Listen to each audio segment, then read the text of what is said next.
Just waiting.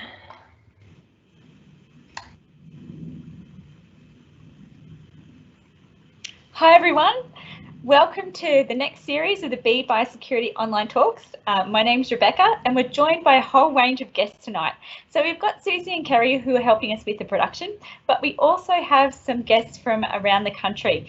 So we have Carla from Tasmania, we have James who's joining us from Western Australia, Steve who's going to join us from New South Wales, and Andrea from the Northern Territory. So that's pretty exciting to have those guys all on tonight. So this first talk tonight in the third series is going to be about taking your bees or bee products interstate. From now on, our Bee Biosecurity talks are going to be once a month, and they'll be the first Tuesday of the month, so it makes it kind of easy to remember. We're going to keep the same time as well. For the remainder of the series, we've got 4 more talks. On the 1st of December, we've got Biosecurity, Pests and Diseases of Native Bees, and we've got some people coming from a range of different universities who are going to talk about native bees and some of the risks and some of the pests and diseases they get. And then we're going to talk a little bit about how that might impact on European bees as well. We're going to have a break in January and we'll be back in February, on the 2nd of February, and we're going to talk about apiary management for crop pollination. So whether or not you're a big commercial producer and are taking your bees to the almonds or macadamias, or if you just want to get the most out of having your bees pollinate your backyard, this is a good talk for you. On the 2nd of March, we're going to be talking less common bee viruses, and we've got a special guest from the UK who's going to talk to us a little bit about his research into a range of those less common bee viruses. And although I say they're less common here in Australia. They are often very common in areas overseas, and that's because they travel with the varroa mite. And he's also going to talk a little bit about living with the varroa mite, which is an important one for us to get a grasp of here in Australia. And last one in series 3 will be on the 6th of April, and we'll be talking swarms and swarming. And I'm hoping to get some good footage to help you guys learn how to catch swarms effectively and how to manage swarms effectively. So that's series 3. But now let's move on and let's talk about tonight's talk, which is taking your bees and bee products interstate. So before you take, well, there's a range of things you might be taking your bees interstate for. So you might be taking your hives to a pollination job, so, you know, to macadamias, to almonds, and there's lots of big movements that happen around that means that you take your bees into another state. You might also be taking your bees to a nectar flow, so somewhere where the food's a little better if it's drought in your state. You could be moving to live in a different state, and so you want to take your bees with you, of course. Or you could be sending honey or honeycomb as a gift or as a commercial product interstate. So that's another reason they might go interstate. And you could also be selling or buying equipment or bees interstate as well. And sometimes when there's, you know, one part of the state that's not doing so well and we don't have a whole lot of bees available or queens available, you may buy them from a different state. So it's important to know how to go about that and what the rules and regulations are in different states. Before you move your bees interstate, do make sure you check the regulations for that state. And that's why we've got some special guests on tonight from the other states, and they're going to run you through what the requirements and regulations are if you want to take bees to their state. Also, make sure you check with the local council as well. These can vary widely, even if you're moving your bees within the same state. Some councils have very strict rules about where you can take bees and how you need to manage them. Of course, make sure you apply for any permits that are required. And at the moment, we also need to make sure that we think about any COVID-related border restrictions that might be in place. Ensure that your registration is also up to date. Of course, you should undertake a hive check before you move your pests. So look for any pests and diseases, and also have a look at the general strength of your hive. You really don't want to be moving hives that have pests or diseases in them because you'll only be spreading those to a much wider area. And of course, ensure that you have the property owner's permission. And it's a really good idea to get some kind of agreement in place so that you know where you stand with the property owner.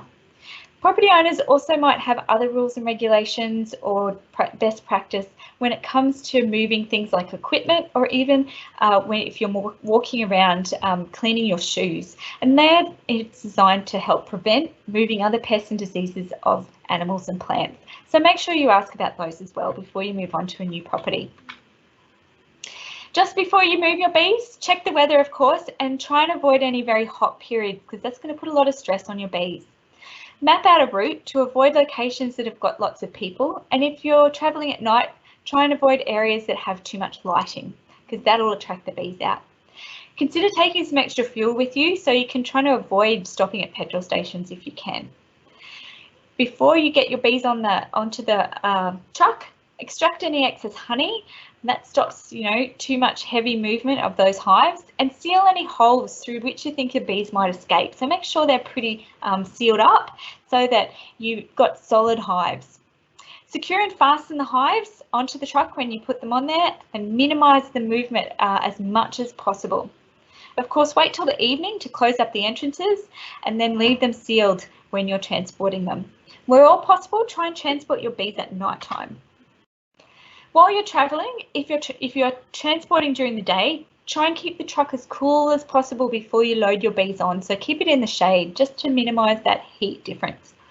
Secure your load and wet it down if it's hot too as well. You can put a bit of water on the top of the hives to try and keep them cool. Minimise any stops, and if you do have to stop in a shady place that's non-populated and try and keep the motor running. If you turn the motor off, that change from the motor running to not running kind of agitates your bees, and it's often an indicator that they think they need to come out of the hive. So keep that motor running. Open entrance transport. So some beekeepers will have open entrances on their beehives when they're moving their hives. This is really only for experienced beekeepers, and it should only occur at night. Make sure your bees are netted. So although the entrances of the hives might be open, the back of the truck with all the hives on, all the hives should be netted. Any necessary stops should be made away from lights and away from people. And that's really important because there's a much higher risk of the bees getting out. And try and unload your bees at first light. Okay, so there's the basics. Now I'm going to throw to Carla, and Carla's going to tell us about bringing your bees and bee products to Tasmania. Thanks, Carla.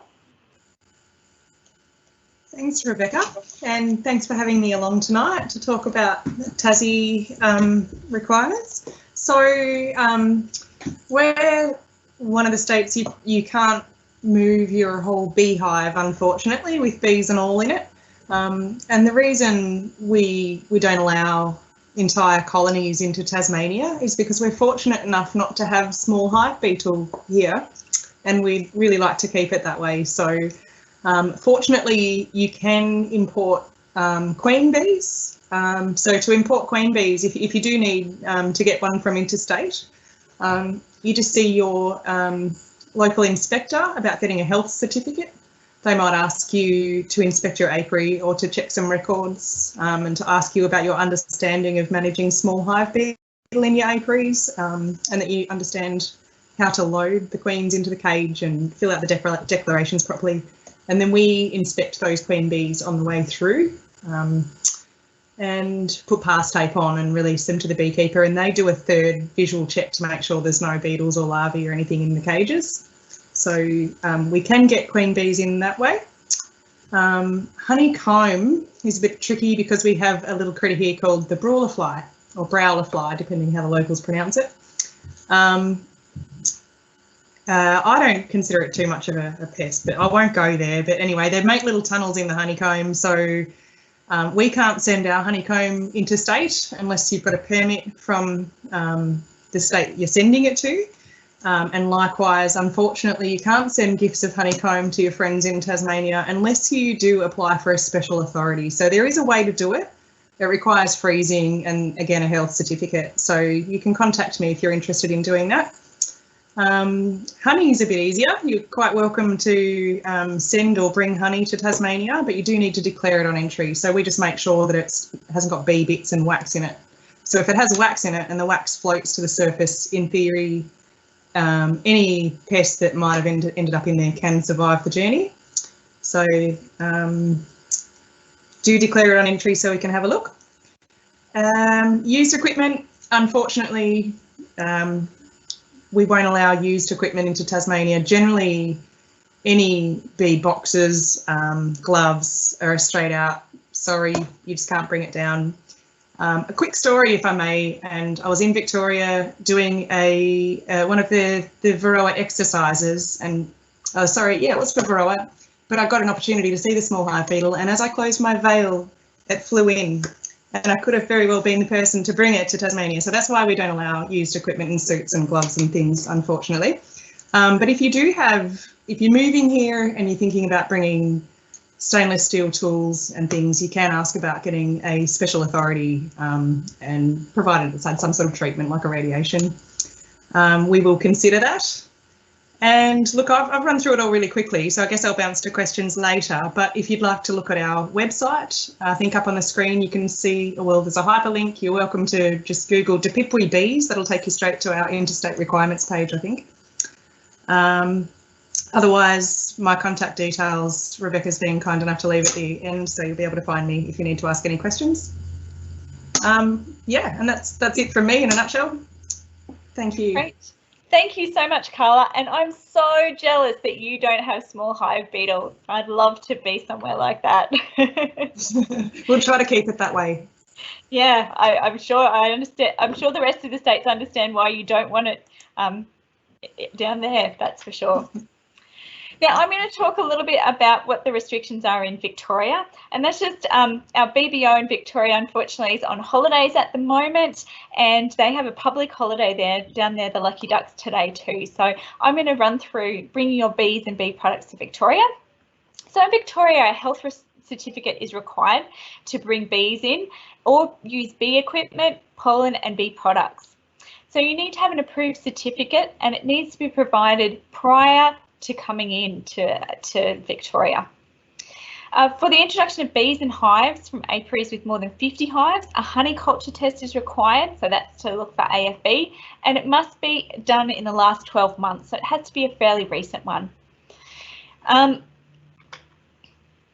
If you're heading into Victoria, you've got to comply to all the Victorian apiary legislation, and there's two main ones, well, three ones that you need to keep on top of, and that's the Livestock and Disease Control Act of 1994, the Livestock Disease Control and Regulations of 2017, and the Bee Biosecurity Code of Practice. So keep in mind that that Code of Practice is the legislation in Victoria, so you need to make sure that you're keeping up with that. And that'll include a lot of different things, but some of the main ones are that you have to have your hive registered in your state of origin, so wherever you've come from. And if you've been in Victoria more than 3 months, you need to register in Victoria. You need to mark your hives with your identification number. Needs to be on the front of your hives. And hives need to be pest and disease free before you bring them into Victoria. So you've got to check them really thoroughly. Report any notifiable pests and diseases, of course. And the notifiable pests and diseases in Victoria include exotic pests and diseases, which are those exotic bees, African and Africanized bees, bumblebees, Cape honeybees, giant honeybees and dwarf honeybees, and of course Asian honeybees. And then those nasty mites, so tracheal, tropilelaps and varroa mites. Few viruses are always also on that list, so deformed wing virus, acute bee paralysis virus, and then the large hive beetle, Asian hornets and brawler fly. So those are the restrictions there for Victoria. There's also some endemic pests that are notifiable in Victoria. So they include both American and European foul brood, Nosema and chalk brood. So quite a few pests there. Now, if you've got any questions around taking your bees or bee products to Victoria, you can have a look at their website, email one of the apiary officers, or of course the friendly BBO in Victoria, Ali, I'm sure would be more than happy to answer any of your questions. And I've got all the contact details for every state up at the end of this talk. So I'm going to throw now through to Steve, and Steve is in New South Wales, and unfortunately we couldn't get his link to come up tonight, but he is on the telephone. So Steve, can you hear us okay? Steve, have we still got you? Can you hear me okay? Steve? Steve, have we got you there? We haven't got him at the moment. I might come back to him in a minute. We'll go on to the next state and we can come back to... Yes, oh, no, here he is. I'll put him on to talk about New South Wales. Okay, thanks. I hope you can all hear. Hello? Yeah, we can hear you. I might come back room in a minute. I've got you. Guys. And we can come back to. Oh, no, here he is. Rebecca, we can't quite hear that. It might be best to come back to Steve. Thank you. Can you all hear me? Yeah, we can hear you. All right. Thank you. Sorry about the technology this end. All right. So. Oh, no, here he is.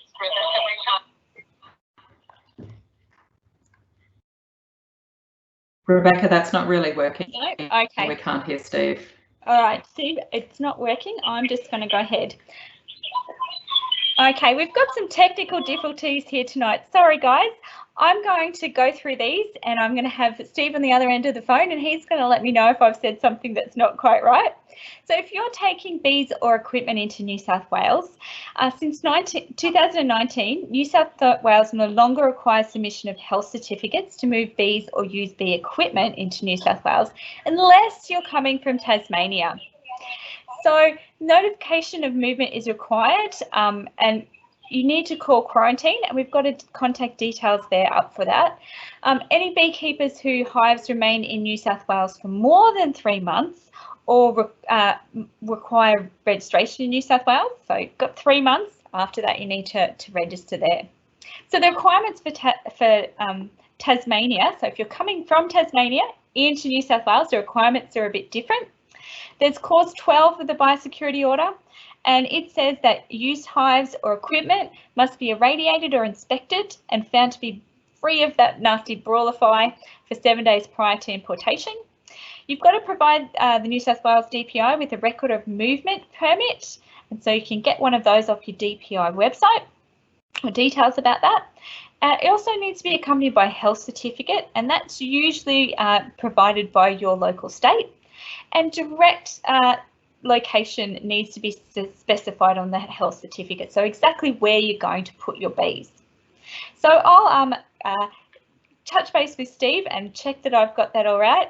Is there anything you want me to add, Steve? Oh, I might have lost him. We'll get on to him again in a moment. If you're moving beehives into New South Wales that are infected with AFB, you need to have a group biosecurity permit, and this allows you to bring them in, provided that all the bees within the hive are euthanized, so you've got to kill them all, unfortunately. The hive and the supers for honey extraction are made bee-proof, so you can't have any bees getting in there. And following the importation into New South Wales, hives and honey supers are kept bee-proof until after irradiation or hot wax dipping. So you've got to just keep those bees out of there until they've been sterilised. You need to apply for a permit, so call this number here that they've got, 1800 084 881, or go to their website for more information. So that's New South Wales. I'm going to talk now a little bit about Queensland. If you're bringing your hives into Queensland, they've got to be registered in Queensland, so make sure you do that ahead of time. If you're bringing live bees or comb honey from Tasmania, that requires a permit as well. Now, when you're bringing your bees in, you've got to put them somewhere, of course, and when you locate them somewhere in Queensland, you can't put them closer than 0.8 of a kilometre to an apiary that's got more than 40 hives. If you have a big apiary too, so if you've got more than 40 hives, you can't put them closer than 0.8 kilometres. Also, you can't put them within 2 kilometres of a queen bee breeding apiary, so that's another one to keep in mind. The main legislation, though, that kind of covers what you need to do in terms of beekeeping while you're in Queensland is our general biosecurity obligation. Now, this is a little bit different to the other states. Your GBO, or general biosecurity obligation, is really about if you're creating a risk, you need to be managing that risk. And so for beekeepers, the risk that you're creating is you've got bees and they could have pests and diseases. And so you need to understand what those are and manage them effectively. And some of the key things to make sure you're meeting your GBO are to make sure that you're registered and you've marked your hive with their hive identification number that comes with your registration. Check your hives regularly for pests and diseases, at least twice a year. We prefer more often than that, but at least twice a year. Reporting any notifiable pests and diseases. Practicing go clean, come clean. So that's looking for those other pests and diseases of other animals and plants you might move. Only buying used equipment that you know has come from a reputable source or irradiate it first. practicing good bee husbandry, and if you've got more than 50 hives, instigating a barrier system. If you're following the Bee Biosecurity Code of Practice, you're more than likely going to meet your GBO with a gold star. So that's a really good guide for you. The notifiable pests and diseases in Queensland include some exotic pests, so those same exotic bees that we had for Victoria. Also, if you're outside the Canstone area of Asian honeybee is also reportable or notifiable. The mites, of course, tracheal, tropilelex and varroa, large hive beetle, and we've only got 2 endemic pests which are notifiable, and that's American foul brood or broiler fly. Call the DAF hotline on 13 25 23 if you come across or suspect any of these notifiable pests or diseases. Now I'm going to throw over to James, who's going to talk to us about Western Australia.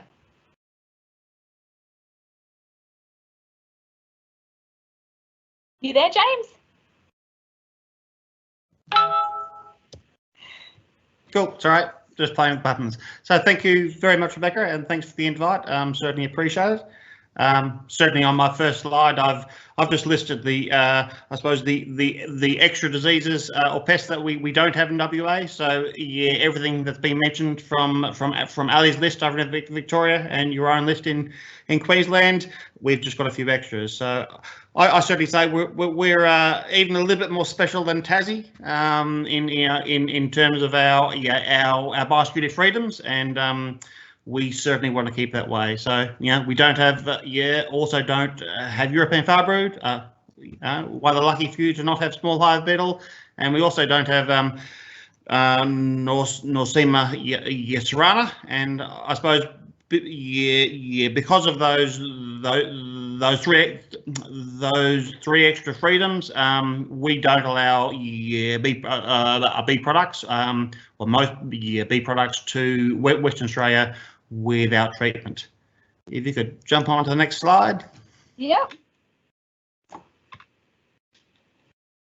So very simply, if you look up the quarantine WA requirements for import, you can see basically all products, if they want to come to WA, require treatment. So if you want to bring over your beehive, if it survives that 15 grey irradiation, well, we can talk business. But unfortunately, most of the treatments that require the movement of bees or bee products, being irradiation or heat, actually obviously impact on live bees, live queens, or the products themselves. On a good note, if you want to send us over some bee venom, we are more than willing to accommodate. If you think or you're unsure, there is a permit system which we are happy to look at. If you've got a case where you believe that the biosecurity risk is managed, you can obviously contact our apiary team and make application for permit. All other products, regardless of beeswax, need to be clarified, pollen irradiated. All used equipment can come in under permit, as long as it's obviously been cleaned and sterilised. Excuse me, that's cool. Sorry, we'll get rid of that. So WA quarantine is pretty tight. All consignments coming in are certainly inspected, and if certainly people have questions about if they are moving to WA, I suggest you leave your bees at home and you start again over here. Thank you. Thanks, James. I am so jealous. You don't have small hive beetle either, and some of those other nasties. So lucky. I'm going to throw it now to Andrea in the Northern Territory, and she's going to tell us about taking bees to the NT. Thanks, Rebecca. So yeah, similar to James in WA and to Tassie, the NT is really lucky. We also don't have small hive beetle, and we're also free of a couple of the other pests and diseases that affect the rest of the country, AFB and EFB. So yeah, similar to the other, lucky states, our legislation is a bit tighter to protect us from those diseases or pests coming in. And like most other states and territories, hives need to be registered, and that's free and a very simple process. And yeah, you can jump to the next slide, Rebecca. So these are the notifiable diseases in the Northern Territory. The endemic diseases that are listed there are endemic to Australia. A note on American foul brood, so we didn't have it until late last year, and then it was detected late last year, and then just a couple of months ago, just September again, so in Alice Springs. So we're currently working with beekeepers in Alice Springs to respond to that outbreak and to try to prevent it from moving out of Alice Springs and to, getting into the north of the territory. Yeah, so next slide. So for all bees equipment and bee products coming into the NT, you need to get a health certificate, and that needs to be forwarded to NT Biosecurity before the bees or products or equipment are shipped. So for package bees, we're pretty strict on package bees. They can only come from the small hive beetle free area of Western Australia. And as far as I understand, that's most of the state except for the Kimberley region. I think James might correct me, but it's my understanding that there is small hive beetle in the north of Western Australia. So if you are bringing bees in from the small hive beetle free area, they still have to be inspected for SHB, and they have to be tested for AFB and EFB as well. Next slide. So for queen bees, again, you need a health certificate. Queen bees can come from any state or territory as long as they're handpicked and as long as they're tested and inspected and free of AFB, EFB and SHB. Yep, next slide, Rebecca. And importing equipment, so secondhand equipment can come into the territory, but it has to be treated. It has to go through an approved treatment. So generally that's irradiation or dipped in hot wax, but check our health certificates, and all of the information is outlined on those health certificates in terms of what treatments are approved. Yeah, next slide. So with bee products, our concern around bee products coming into the territory is around AFB, which can be carried in honey and beeswax, etc. So again, you need a health certificate, and there are different treatments that are required for the different products. So honey has to be pasteurised, and yeah, beeswax has to be heated, and etc. And again, all of those requirements are outlined in the health certificate. I think you can skip that next slide, Rebecca, and just go straight to the last one. Yeah. Oh, I forgot. I meant to put our webpage address up on there, but if you Google NT beekeeping, you'll find our webpage, and all the information around health certificates and beehive registration and any updates on the AFB outbreak in Alice Springs, you'll find all of that information there on our webpage. That's me. Great, thank you so much. And thanks to all of our guest speakers tonight. We really appreciate your time and your energy, and hopefully this will be a great resource going forward for anyone who's wanting to move their bees interstate. So don't forget all the other resources that are available: the Code of Practice, the Biosecurity Manual for Beekeepers. The Be Aware website has all the contact details too. So if you're ever wanting to find out how to move your bees interstate, that's a great place to start. Don't forget, of course, our online training course is now free. And if you're unsure, give your BBO, your local bee biosecurity officer or apiary officer, a call. And here's the contact details of everyone we're talking to tonight in each of the states.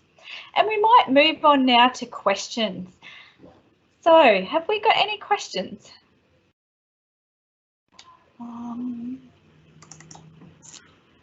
Let's have a look. 2 questions here to start with. One is from Shane. Shane's asking, how can you find out if you will be putting your bees within 0.8 of a kilometre of another apiary? Is there a map available? And we've got Hamish, our apiary officer from Queensland, on tonight, and I might throw that one on to you, Hamish. Yeah, thanks, Rebecca. Shane, for that question about locating your hives within 0.8 of a kilometre of another apiary, although our department, Biosecurity Queensland, holds most of that information, unfortunately we can't give that out. So it's down to the case of you canvassing the surrounding properties that you may encroach on if there is an existing bee site there. So it's sort of up to you. And unfortunately, there isn't a map available for that. So you very well may use a site without the knowledge of someone being reasonably close, and it may not be an issue. But just remember, it has to be more than 40 hives to get that distance at any rate. So I hope that that helps a little bit. Thanks, Hamish. I think too, with this one, being 40 hives, 800 metres isn't so far. So if you can kind of see 800 metres away, you're probably going to see a big group of hives. So most of the time you should be able to rely on the fact that you might be able to, you're likely to be able to spot them. So we're kind of not a whole lot of questions coming in tonight. Are any of our other guests on tonight have any questions? Now's a great time to put us on the spot.